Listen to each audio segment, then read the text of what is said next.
Halli Casser-Jayne Show, talk radio for fine minds, airs Wednesdays, 3 p.m. Eastern, and is always available for your listening pleasure at HalliCasserJayne.com.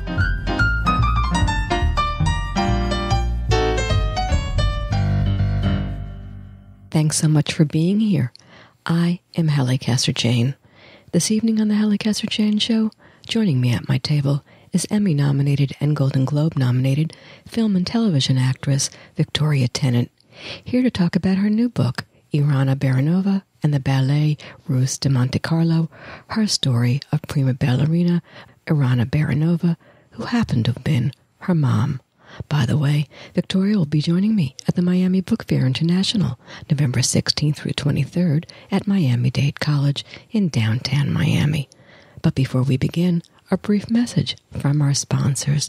You are listening to the Halli Casser-Jayne Show, talk radio for fine minds. The Halli Casser-Jayne Show is always available online at HalliCasserJayne.com and a host of venues, including Blog Talk Radio. But be sure to visit us at our newest home on iHeartRadio. This evening, the Halli Casser-Jayne Show is brought to you by Audible.com, a leading provider of spoken audio information and entertainment. Listen to audiobooks whenever and wherever you want. If you want to listen to it, Audible has it. With over 150,000 titles in virtually every genre, you'll find what you're looking for. Get a free audiobook and 30-day trial today by signing up at www.audibletrial.com/The Halli Casser-Jayne Show. Hi, this is Halli Casser-Jayne, host of the Halli Casser-Jayne Show, talk radio for fine minds. Join me November 16th through 23rd at the nation's largest book fair, the 31st Miami Book Fair International in warm and sunny Miami at Miami-Dade College. Mingle with 400-plus authors from around the world, including Patricia Cornwell, Dave Barry, John Dean, Philip Margolin, Anne Rice, Elizabeth Nunez, and Joanna Rakoff. Listen to the authors read their own words, answer your questions, and autograph your books. For more information, visit MiamiBookFair.com and follow us on Facebook and Twitter. See you there.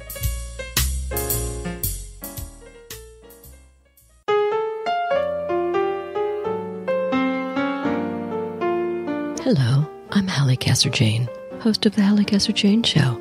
Join me Wednesdays, 3 p.m. Eastern, when I talk with the great artists, writers, musicians, politicians, and celebrities of our day. The Halli Casser-Jayne Show is talk radio for fine minds. Tune in live or listen to the podcast at HalliCasserJayne.com.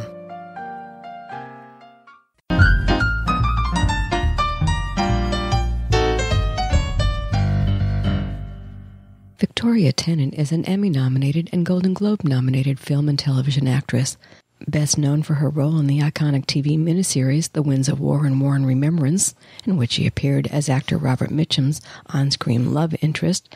Tennant also starred with her former husband Steve Martin in two of his films, All of Me and L.A. Story. Now she comes to us the author of a new coffee table book, Irina Baronova and the ballet Russe de Monte Carlo, which chronicles the life and times of her famous ballerina mom, Irina Baronova. In the 1930s and 40s, the ballet Russe de Monte Carlo toured the United States and the world, introducing many to ballet as an art form while spreading the enduring image of the ballerina as an embodiment of feminine grace and sophistication. Baronova was one of its most glamorous stars, who would also dance with the ballet theater, later to become known as the American Ballet Theater. Warmly recounting her mother's dramatic life story, Tennant shares the family's colorful history, which begins in pre-revolution Russia, recounts the family's flight to Romania, and takes us to Paris, where at the age of 13, Baronova was chosen by the legendary George Balanchine to join the Ballet Russe. Filled with more than 330 spectacular photographs, a mix of archival images and family snapshots, Tennant has put together a rare behind-the-scene glimpse of the world of ballet, featuring one of its most gifted talents. So your mom was a force to be reckoned with for sure. What a talent. What a life. What was it like for you growing up the daughter of this tour de force? To some that might have been intimidating. What? Well, she sure wasn't like anyone else's mum. She was a Russian ballerina in the English countryside. I don't know, the great thing about Mum was her sense of fun. She was in some ways always a child, in that she had this endless capacity for delight, and she was not afraid to be silly. She communicated wonderfully with very young people. She was a really fun mum to have. One of my, funny, I just flashed on it. One of my treasured memories of her is when she would go out to dinner with my dad or to the theater. And we were little. My sister and I shared a room, and my brother was down the hallway. And we'd be lying in the dark just before going to sleep. And I'd hear the swish of her silk skirts, swish, swish, swish, as she came into the room, and the smell of her perfume as she bent over to kiss us goodnight before going out to dinner. And just that smell of her perfume in the dark. I don't know, it's just a memory that I just flashed on. Wow, that's a gorgeous one, and something to hold on to, right? Right. What I love so much about this book, and I'm going to say the name of the book again, Irina Baronova and the Ballet Russe de Monte Carlo, is its intimacy. Had a scholar of the ballet put this together, it would never have been what you did, Victoria. Honestly, the love you had for your mom, the respect and admiration, it's so throughout this whole project. And I found myself somewhat startled because you and I talked off air. I kind of grew up in that kind of Hollywood thing. Showbiz family is not always so loving, but your mom was a great star, but so she was also a great mom? Yes, she was. And she gave up performing to be a mom. And like she did everything, she gave it 120%. And I wanted the book to be about her and her life story, and I thought her story is so interesting and so extraordinary and unusual. It just happens to be about a ballerina, but the story should appeal on a human level to people who aren't interested in ballet at all, or who perhaps never thought they might be or would be, because it's just a cracking good story. So I tried to tell it in a way that it was human. And the ballet stuff, comes into it, but it doesn't overly dominate the humanity of the story. And I think there's enough, ballet history or details about ballets and the people who made them and the artists involved in them, that people who really do know and appreciate ballet would get interesting information and be fascinated by that. But for someone who was just interested in a woman who had an amazing life, the story and the photographs would be enough. No question about it. And let's get to that story a little bit. Let's talk about the family history. It's funny, I'm sitting here looking at my grandfather and great-grandfather in his Russian army uniform, which is in my office. So I share that with you. Come from a Russian background. She was born in Russia. Tell us about her parents a little bit, specifically her mom, and the family eventually fleeing to Romania, and we'll take it off from there. Well, the family was... they were not the high aristocracy. They weren't, dukes and duchesses, but they were upper class, and their jobs and lives were very bound in with the imperial family, the Tsar and the family. My grandfather's father was the director of the Imperial Bank, and my grandmother's father was a general in the Imperial Guard. So very associated with the royal family, and thus in great jeopardy when the royal family was first removed from a ruling position, and then when they were all shot in a basement.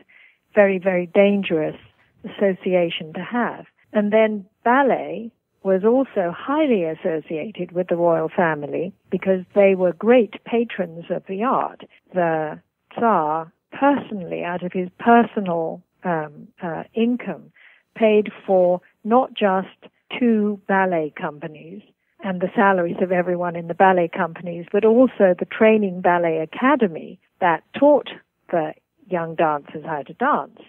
And also the Tsars and the archdukes, the brothers of the Tsars and the uncles and whatever, seemed to make a habit of picking their early girlfriends before they had, the arranged marriages that the aristocracy always had. But their early girlfriends would generally be from the ranks of the ballerinas in the ballet company. So the whole art form was very associated with the royal family.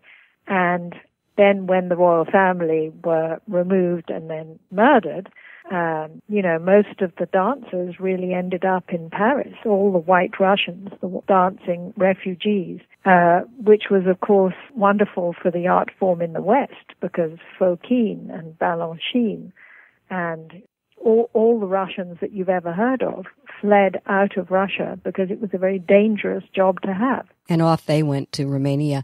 Your grandmother had always been in love with the ballet and wanted to be a ballerina herself, and set your mother off, and luckily discovered that your mom was quite talented very, very young, right? That's right. Yes, Granny had been taken to the ballet by her parents, and when she expressed how much she loved it and how much she would like to have dancing lessons, they were horrified. They were shocked because, again, it was one thing to be a patron of the arts, and it was socially unacceptable for girls or boys of good family to actually go into the arts, particularly because the ballerinas who were the girlfriends of the high aristocracy, particularly for a girl, that would have been very, very socially frowned on.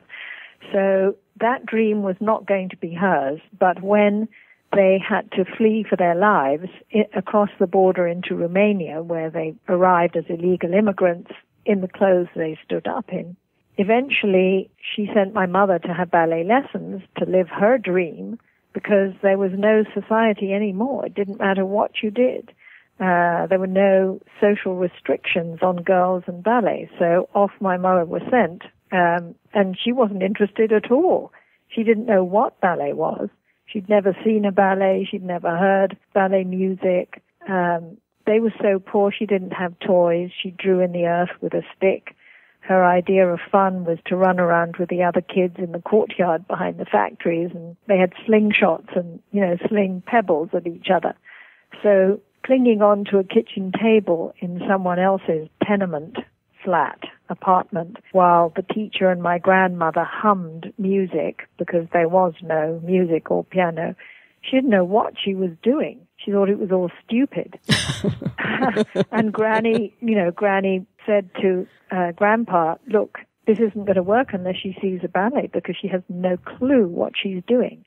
And so somehow they saved the money for Granny and my mother to go and see a ballet that the great Casar was performing in Bucharest. So that involved train tickets, probably third-class train tickets, as well as the tickets for the ballet. And when my mother saw it, it was a life-changing experience. She couldn't believe that this was what she was doing, holding on to the edge of a kitchen table. That's really, ballet. yeah. And after that, she had this image in her head of what she was supposed to be doing, and the teacher then said, oh my God, this child has something. She has a real talent. And she said this amazing thing to my grandmother. She said, you can't leave her with me. I will ruin her. I'm not a good enough teacher for a child like this. You have to take her to a great teacher in Paris. And that's what happened. Off she goes to Paris. I mean, it sounds very glamorous, but can you imagine my poor grandfather in their tenement apartment behind the factory, where they're hungry all the time because they don't have enough money for food? And his wife comes home and says, oh, we've got to go to Paris. I mean, find the money.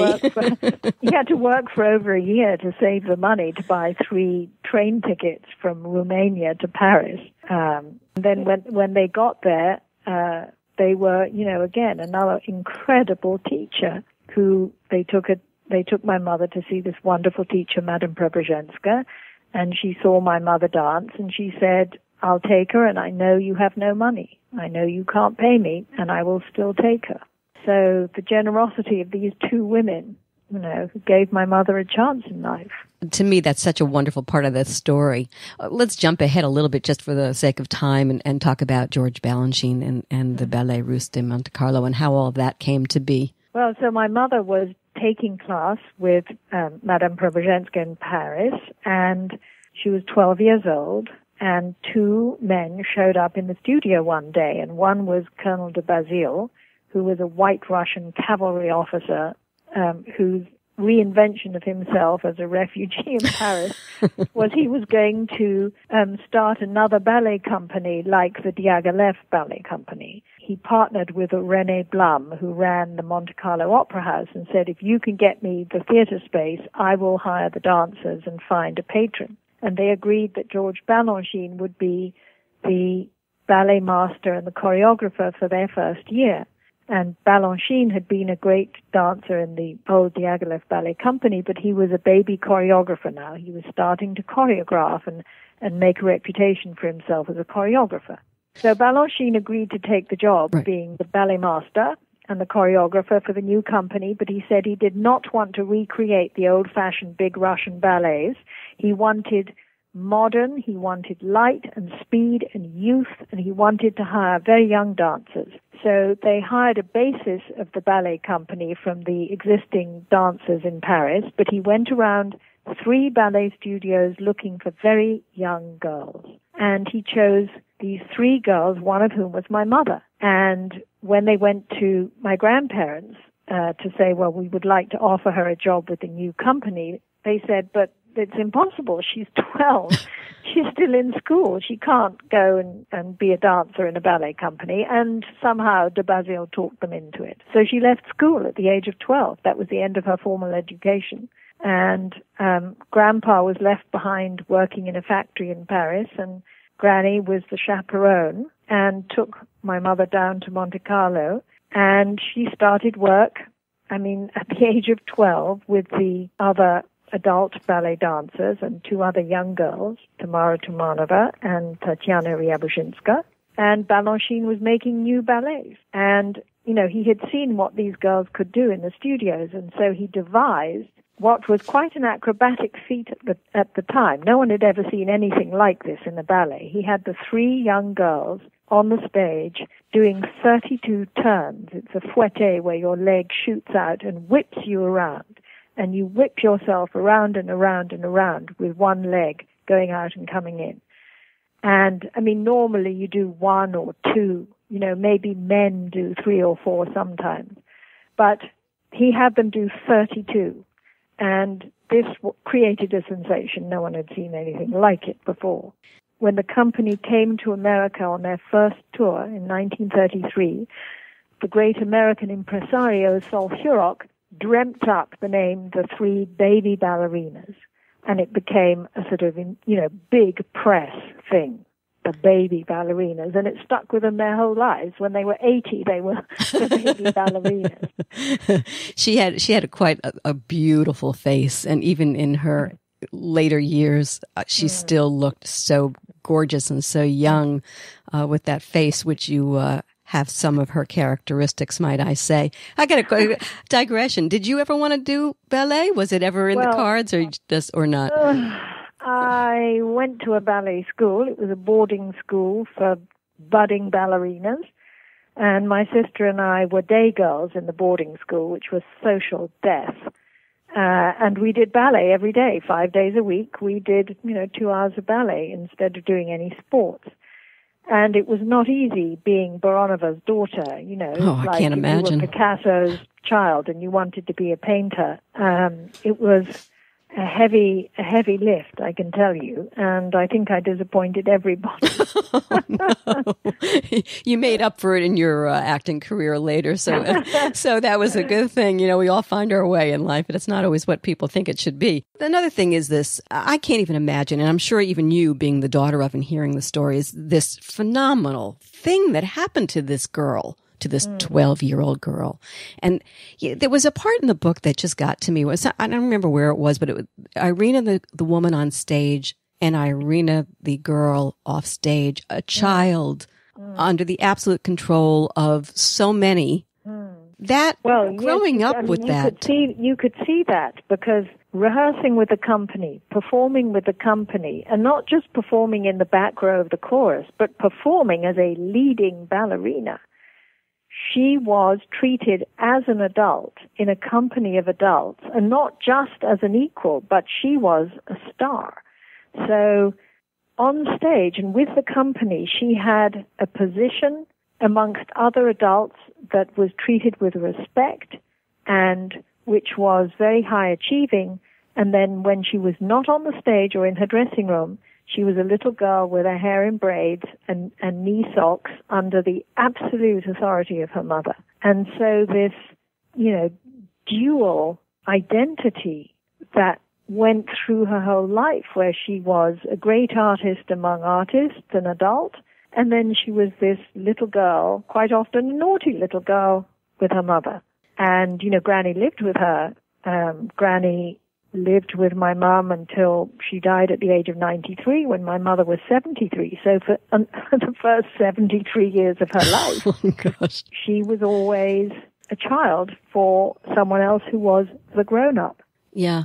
Isn't that just absolutely extraordinary? And I'm curious as you looked at all of this, putting this project together and reading all of her letters and whatever you had of hers, what you thought she felt truly in her heart about all of this. Was she, on the one hand, grateful, on the other hand, wishing I should have had a regular childhood?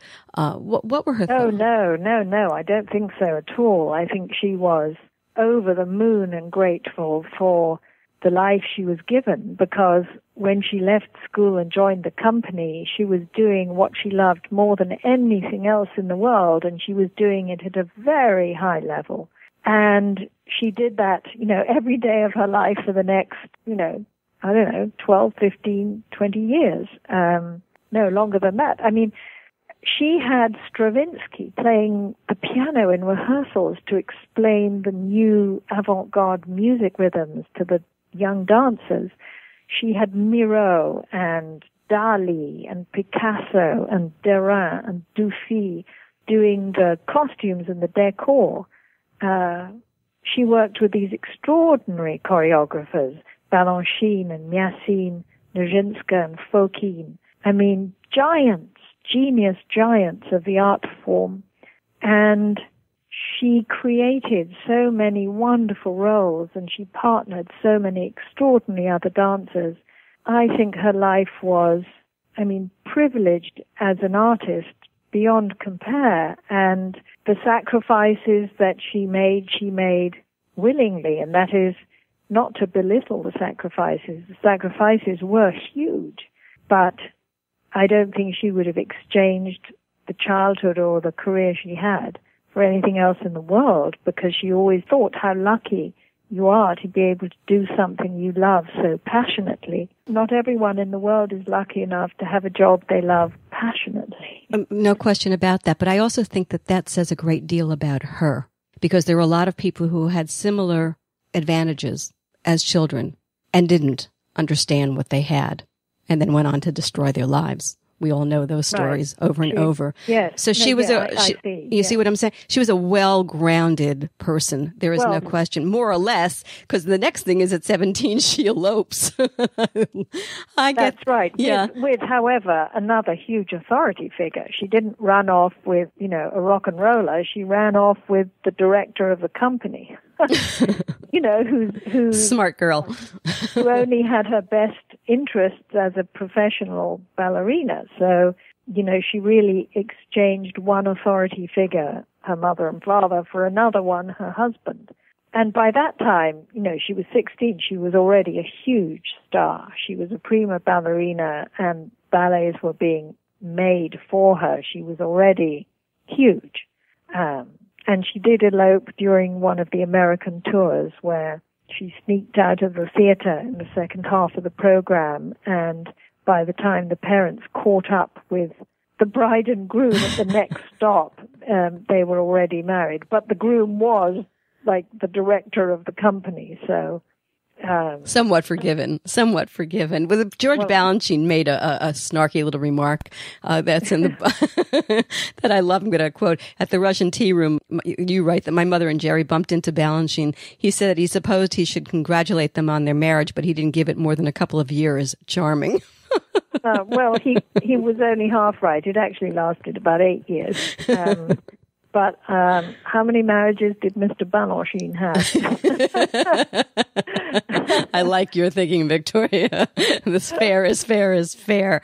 Should we talk the American Ballet Theater to some degree? It wasn't called the American Ballet Theater. It was called Ballet Theater originally, but it was always intended to be the first, or one of the first, great American ballet companies. And it later added the word American, so it became American Ballet Theatre. But ballet theatre, as a concept, was supposed to be the first truly important, great, all-American company. And they found that they couldn't make a financial go of this company without some Russians, because the American ballet audience wasn't prepared to buy tickets for dancers they'd never heard of. And the only dancers that anyone had ever heard of at that point all had Russian names. So they would turn out in their thousands to see Irina Baronova, but they weren't prepared to turn out at all to see an American dancer they hadn't heard of.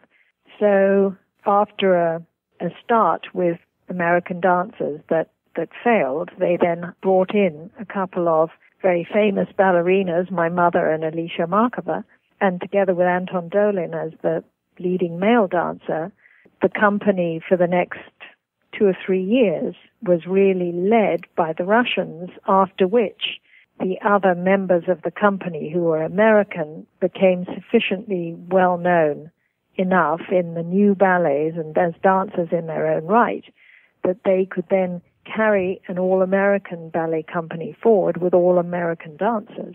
But initially what put the company firmly on the map was my mother and Alicia Markova and Anton Dolin. Phenomenal. Think about it. Oh, it's just amazing. She saw the world. God knows she was the most admired ever. So brilliant at what she did. And she gave it all up to marry your dad, Cecil Tennant, which I'm sure you're happy of, because I'm happy of. I'm sitting here talking to you. Talk to me about that. She really did give it all up for him. It was a condition of the marriage proposal. He wanted a wife and kids and a home to come home to. And the life of a ballerina is not very user-friendly for a mum with young kids. And I think maybe because she had started at the age of 12, that by the time she was 30, she'd had a pretty good career. And, nowadays, I think with the more modern dance companies there are, you can see the feasibility of being an older dancer and still having a rich and full performing career. But particularly then, in the 1940s, if you hit 30, you were looking at a pretty thin performing future for yourself. And she had had a good long run since she was 12, and she thought, it's going to be downhill from here on. And I'm being offered the chance of this other life, the life that I haven't had before, a real home for the first time in my life, a real home and a real family. And she took it. Your father was tragically killed. How was she? How did she take that? Oh, it was devastating. It was the end, really. The end of the family, the end of the home. It was an inexplicable car accident that happened almost outside the gates of our house. And, in that one moment, my father was killed, my brother and sister were very badly hurt. The head of the family who ran the whole show was removed in an instant.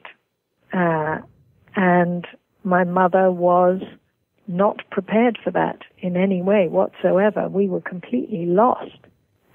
She didn't know who to call, how to find out, how to deal with even our finances or what we had or if we had anything at all or, and she was devastated. She was completely emotionally devastated. So it was a terrible, terrible time. And, with my brother and sister hurt too, and my brother was very seriously hurt in the hospital and, really in bed without moving for a couple of months after that. It just could not have been more destructive and awful, and there were no support systems then. There was no, grief counseling or social workers or, this is England in the 1960s. There was nothing. There was no help whatsoever.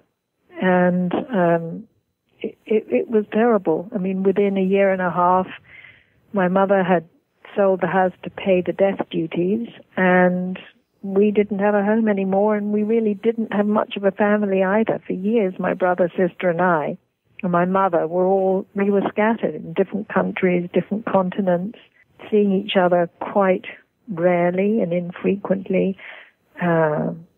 It was the end of the family as we knew it. So sad, but she did pick herself up and move on, right? She went to live in Switzerland for 15 years, and then she went back to London. And, after a period where she really dropped out of sight completely, she then came back and she worked a lot for the Royal Academy of Dance. She was the vice president of the RAD, and she traveled all over the world, giving class and master class, and doing ballets with professional ballet companies that wanted to have the choreography refreshed and maintained, and the choreographers that she had worked with that had made the ballets on her, she was able to go out and repair some of the ballets that were being done by current ballet companies. She had she regained a life. She never regained a family life, but she regained a professional life. And it's interesting to me, dance at the end was to some degree again a savior for her. She spent her last years in Australia. She wrote her autobiography. She never got to read it. You had to read it to her because her sight was impaired at that point. And she wound up with her first husband until he passed, right? And she did return to Russia. Here's my question, I guess. In that extraordinary life, the public and the private, which do you think meant the most to her art or her family? What meant the most to her, art or her family? I mean, that's a Sophie's choice. I think, she gave up her art for her family, so I think she put her children first. But her art really defined her life and defined who she was as a person. And her life experience was all formed by her art. So I don't really think that you could disassociate the two. Even though she had given it up, and even though she was our mum, she was still a ballerina. Yeah. And she was a ballerina 1,000%. So even if she was with the family, she was still this extraordinary artist who thought the way an artist thinks and had the creativity and the imagination that an artist has, totally informed. I think all of this is so fascinating because look at you. I can't have you here and not talk to you about you just for a moment. You're the daughter of a prima ballerina. Your godfather was Sir Laurence Olivier. You've met people many only dream about. And you've had your own extraordinary career. Plus, you were married to one of America's icons at one point, Steve Martin. You have a couple of kids now, and you're seemingly happy. And listen to me, and you got to kiss Robert Mitchum. I got to steam his glasses up. I got to ask you about that, my friend. What was it like to kiss Robert Mitchum? Yeah, Robert and I were really good friends. He was wonderful to me. He truly was wonderful because I was, this sort of little, completely unknown actress, and he was this massive star. And we worked together for, a couple of years between the Winds of War and War and Remembrance. And he was just so generous and wonderful to me. He really handed it to me on a plate.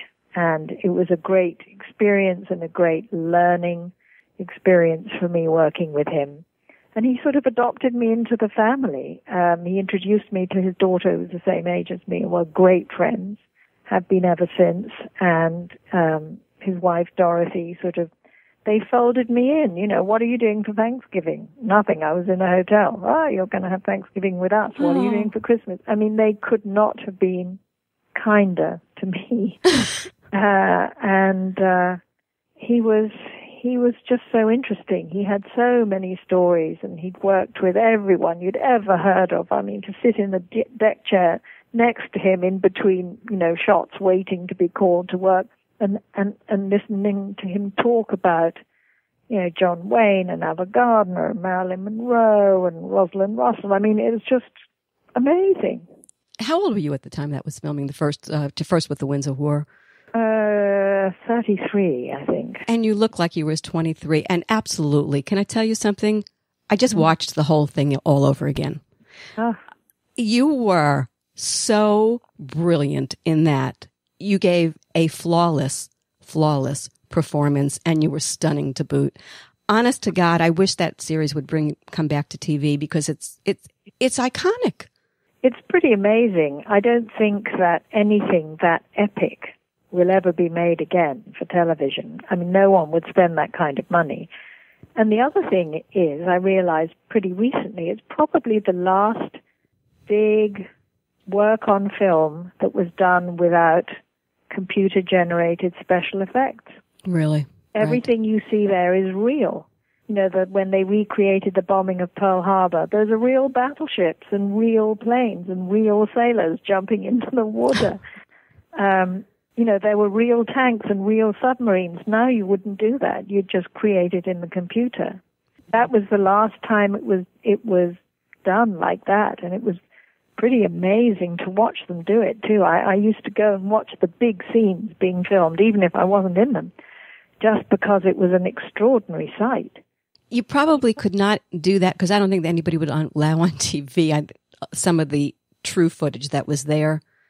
Everything about that production was class A. Amazing, amazing. What's your one memory that you take away the most from that?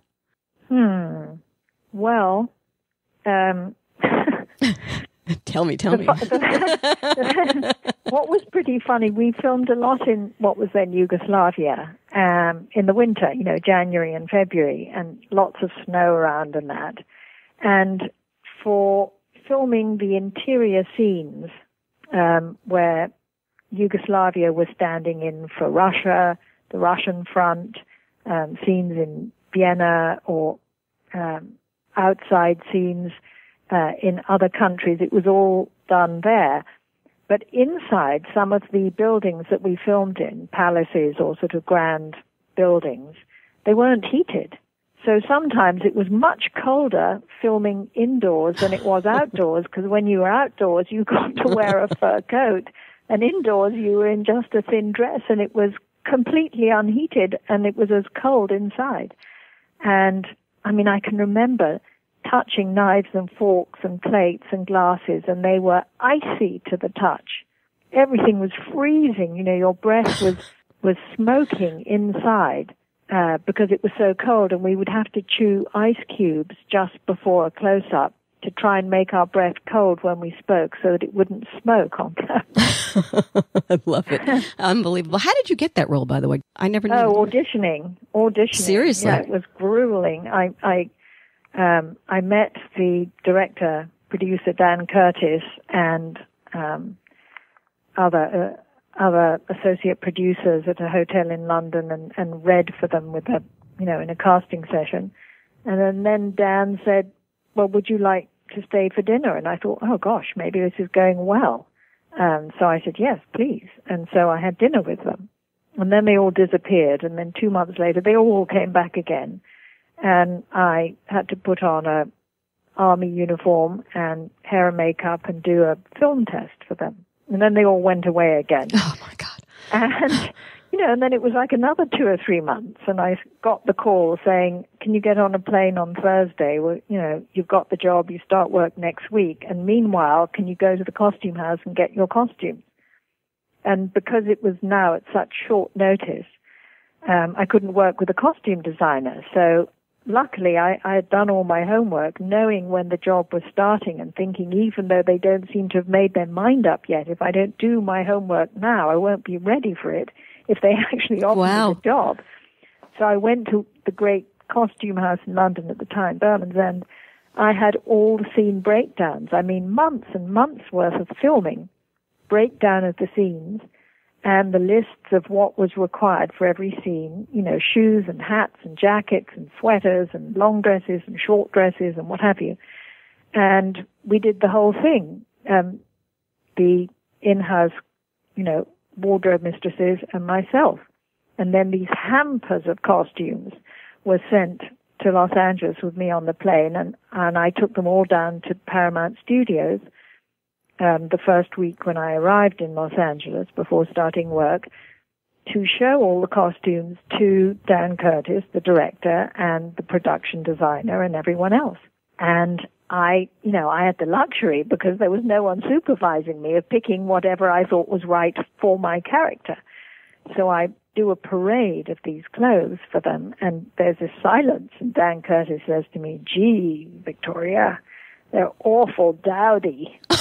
And I think they were expecting something a little more vavavoom-y. And I said, "Well, yeah, you see, that's how I see her. She's this quiet little English mouse, and she kind of grows on you, and she kind of grows on Robert Mitchum, but, you don't really notice her at the beginning." And there was, I don't think they were thrilled, but there was nothing to be done. It was too late. It was perfect. I was thinking about it when I was watching one of the scenes after you're married and Byron meets you at the airport, where you're picking him up at the airport, and the both of you are dressed, and it struck my mind, because you were both wearing beige, he in his military uniform, and you were wearing a beige dress, and you also had a hat on your head that looked like a cadet's hat. And I just and you had these crazy white glasses on it. But I just thought, she has this so down pat.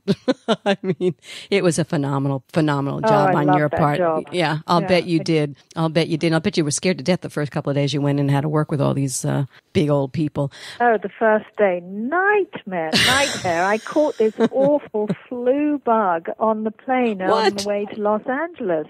So, 24 hours after landing, I was sick as a dog. I had this horrible flu. And, the alarm went off at 5 a.m. to get up and go to work, and I could hardly get out of bed.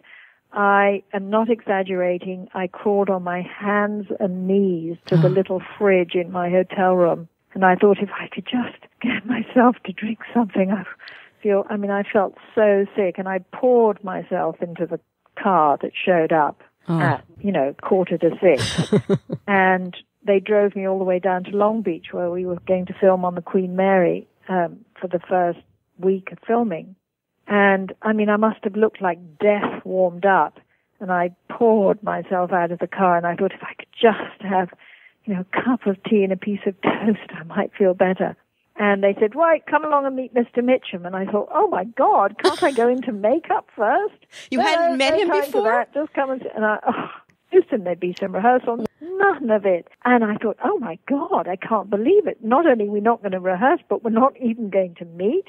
And we've got 14 months of filming coming up. Suppose he doesn't like me. And I called the director-producer, Dan Curtis, and I said, "Look, would it be too much to ask if I could meet Mr. Mitchum?" "Oh, well, I don't think there's time for that." I said, "Well, maybe you could give me his phone number, and then I could call him and see if there was time for a cup of tea." "No, well, I don't think I could give you his number." So I had never met him before. Oh, my word. Oh. That morning when I was, sick as a dog, and before I even went into makeup, I was introduced to Mr. Mitchum, and there was this iconic guy, this famous face. And I can't even imagine what that was like. I said to Mr. Mitchum, "I know we've had no rehearsal, and I have to tell you, I'm absolutely terrified of you. But I want to say that this is a very, very important job for me. It's my first really big American job, and I think we need to rehearse. So all our free moments, and maybe at the weekends, can we rehearse, please? Because, I don't know how you feel about your scenes with everyone else, but with your scenes with me, they're important, and I want to rehearse." And he looked at me and he said, "Yes, ma'am." I don't know, maybe I amused him or something. But we did. Great. We rehearsed the hell out of our scenes. And then at a certain point, Dan Curtis heard about this, and he said, "Listen, I hear that you're rehearsing at the weekends. I think I should be there." I said, "Well, okay." So, we were on location in Yugoslavia, and we would meet at the, hotel ballroom or something. And then soon it wasn't just Dan Curtis was there, but the cameraman was there, and the production designer was there, and the continuity lady was there. And suddenly it was like a lot of the crew was there, and we were rehearsing. And then Dan would say, well, we got a lot of pages to do on Monday. Maybe we should go out to the location. So then we all would go to the location and we'd rehearse the scene. But I tell you, when we came to shoot the scenes, we got through an unbelievable amount of pages every day because we'd worked out what we were going to do. Right. Yeah, that helps a lot. Did you get to meet Herman Wouk? Was he? Yes. In fact, Mr. Wouk showed up a few times and actually plays, I think, an archbishop. Oh, really? I didn't notice that. Yes, they put him in costume. I have to go look now. Everyone got put in a costume in one scene or another, and he got to be an archbishop. He's like 107 or some crazy thing. He's still alive. God bless him. One remaining question. So you begin your wonderful book, going through your mom's mementos, over 2,000 photographs, piles of letters, crumbling press clippings and posters, and then you discover this small silk bag with a frayed zipper that you carefully pried open. And in it you found a small pair of pale pink toe shoes. I just love that. And inscribed in the lining in your mother's handwriting were her name and my last performance. Her legacy to the world for certain. I think we all can kind of get that. I was wondering what you think her legacy is to you. Well, she always said to the kids that it was up to us what we wanted to be in our lives. But whatever we chose to be, we could be a trash collector, but just be the best trash collector out there. It was hard work, real work ethic, and the idea that you could give 120% to something you absolutely loved. So we had that, the idea that you could spend your life doing something you loved, and that if you did, you were going to give it your all. And also, she gave me the role model of this wonderful mother to whom nothing was more important than her children. I just thought, a few years ago, my daughter, when she was, in lower school, said to me, "Mum, do you love acting?" And I said, yes, I do. I mean, I've done it all my life. And she said, "Well, you don't do it so much now." And I said, "Well, no, that's because I love you more." And I think that's what I felt with my mum, is that she loved us absolutely. Well, kiddo, you're a chip off the old block, aren't you? I've been speaking with actress and author Victoria Tennant, whose new coffee table book, Irina Baronova and the Ballet Russe de Monte Carlo, is simply gorgeous. For more information, visit the University of Chicago Press.edu.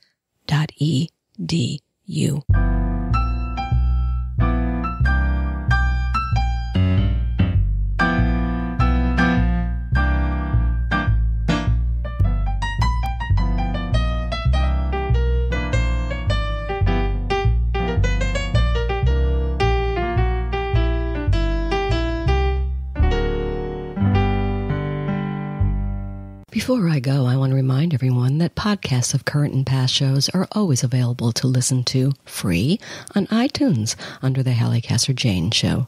The Halli Casser-Jayne Show is also available for download via Spreaker.com, Stitcher.com, BlogTalkRadio.com, and a host of other venues. Google the Halli Casser-Jayne Show, and you will find us. Of course, podcasts of our shows, both past and present, are always posted for your listening pleasure at HalliCasser-Jayne.com, which I hope you'll visit often for the latest information on our upcoming segments. Oh, and while you're at HalliCasser-Jayne.com, don't forget to visit my blog to read my latest musings. I'll be back next week, same time, 3 p.m. Eastern, for another edition of the Halli Casser-Jayne Show, Talk Radio for Fine Minds, brought to you by Audible.com. Get a free audiobook download at www.audibletrial.com/The Halli Casser-Jayne Show. Audible.com features over 100,000 titles to choose from for your iPhone, Android, Kindle, or MP3 player. Stay in touch, won't you? Remember, that's HalliCasser-Jayne.com. Discover us on Facebook at Halli Casser-Jayne and on Twitter at HallieCJ. I love to hear from you. So, till we meet again, this is Halli Casser-Jayne. It's a wrap.